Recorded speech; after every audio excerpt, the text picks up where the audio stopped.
In this video clip, we're going to have a look at variables. Now, variables are a very important part in making computer games. So think of a variable like Super Mario's lives. So it's a placeholder or a bucket called lives that we can actually change the number that's inside it. So for instance, Mario starts with 5 lives generally. And then every time he dies, he loses a life. And so that number changes. And so we need to have that ability to change a number. So let's go ahead and just give this a go. So we're going to start our program by just putting in a start block there. And now I'm going to come down to variables here. And we need to create a variable. To start with, it already gives us one called myVariable, but let's just create one. Okay, and we're going to call this score.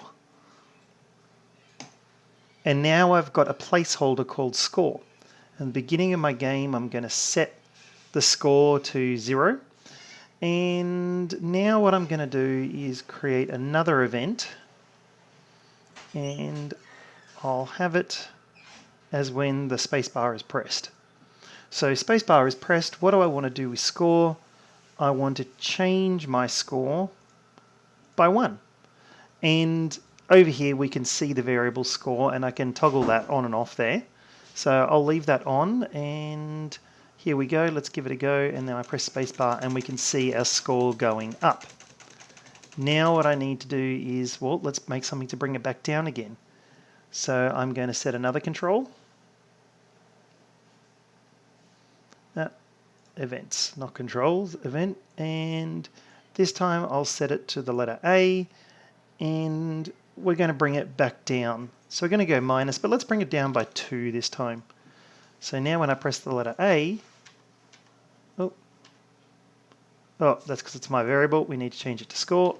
We now see that it comes down by 2, and then it goes up by 1, and then down by 2.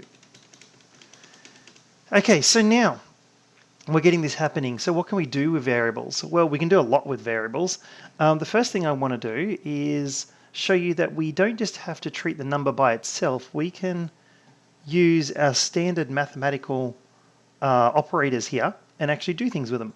So for instance, if I go look and I go say, and let's put it here on the space.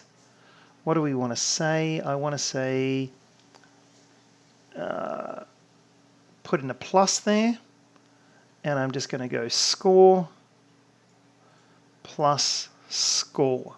Okay, so now we've got, as I press, you can see, and it's showing twice the number there. Okay, now the next thing I want to do is I'll just put in a forever loop here, just so it goes forever. Here, and inside I'm going to put an if statement. I'm going to say if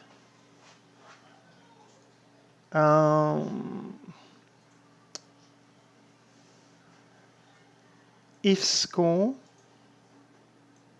is greater than 50. What do I want to do? Well, I'm going to stop. Actually, what I'll do is I will hide the cat, and so I'll set show at the beginning here as well. So here we go. So score's set to 31. Let's keep going up, and when we get to 51, because it'll be greater than 50, there we go, the cat disappears. So we can use these in if statements as well. So hopefully that gives you an understanding of variables. They're simply just a place, so a name that we can then start putting a number to. So whether it's score or lives or pretty much anything else that you want, the health points of your character or the health points of an enemy you're going to use a variable for, then yeah, they're a really good way of just keeping track of those numbers.